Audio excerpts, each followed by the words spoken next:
सब्र का फल। पुरानी कहावत है कि सब्र का फल मीठा होता है। एक बार एक बड़े साधु अपने शिष्यों के साथ रास्ते से जा रहे थे। दोपहर का समय था। साधु ने अपने शिष्यों से एक पेड़ की छाया में ठहरने के लिए कहा।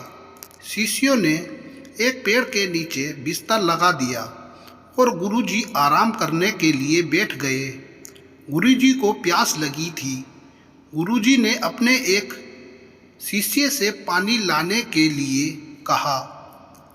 शिष्य पानी लाने के लिए पास के एक गांव की तरफ गया। गांव के पास जाकर देखा कि पानी का एकमात्र स्रोत एक छोटी नदी है। शिष्य नदी के पास पहुंचा तो नदी में गांव के लोगों में कोई नहा रहा था, कोई कपड़े धो रहा था, जिसकी वजह से पानी मटमैला हो गया था। शिष्य ने सोचा, अगर मैं इस गंदे पानी को ले जाकर गुरुजी को दूंगा तो गुरुजी को अच्छा नहीं लगेगा, इसलिए वे खाली हाथ लौट आया। गुरुजी ने शिष्य से पानी लेकर न आने का कारण पूछा तो शिष्य ने कहा, गुरुजी, यहाँ पानी का एकमात्र स्रोत गांव के पास एक छोटी नदी ही है, जिसमें गांव के लोग स्नान कर रहे थे, कपड़े धो रहे थे, जिसकी वजह से नदी का पानी गंदा था। अब आप ही बताओ, मैं आपके लिए गंदा पानी कैसे लेकर आ सकता था। कुछ देर बाद गुरुजी को और ज़्यादा प्यास लगने लगी थी। अब की बार गुरुजी ने अपने दूसरे शिष्य को पानी लाने के लिए भेजा। शिष्य पानी लेने चला गया और कुछ देर के बाद पानी लेकर आ गया। पानी लाकर गुरुजी को दिया। गुरुजी ने पानी पिया। पानी एकदम शुद्ध था।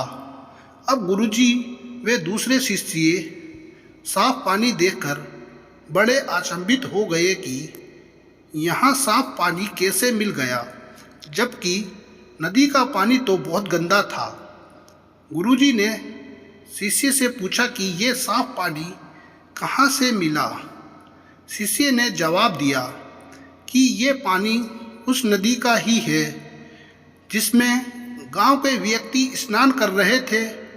जब मैं नदी के पास गया था तो उसमें लोग नहा रहे थे और पानी बहुत गंदा था। मैं कुछ देर वहीं बैठकर इंतजार करता रहा। जब सभी लोग नहाकर नदी से बाहर आ गए, कुछ देर बाद पानी में मिली गंदगी नीचे बैठ गई और मैं नदी से साफ पानी लेकर आ गया। गुरुजी ने अपने शिष्य के इस कार्य के लिए बहुत प्रशंसा की।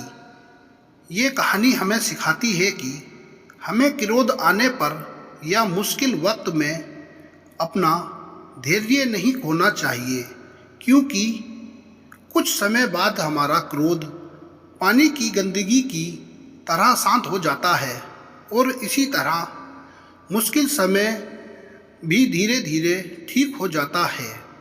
हमारे जीवन में मुश्किलें आती रहती हैं। कभी कभी हम मुश्किलों की वजह से ही अपने लक्ष्य को अधूरा ही छोड़ देते हैं।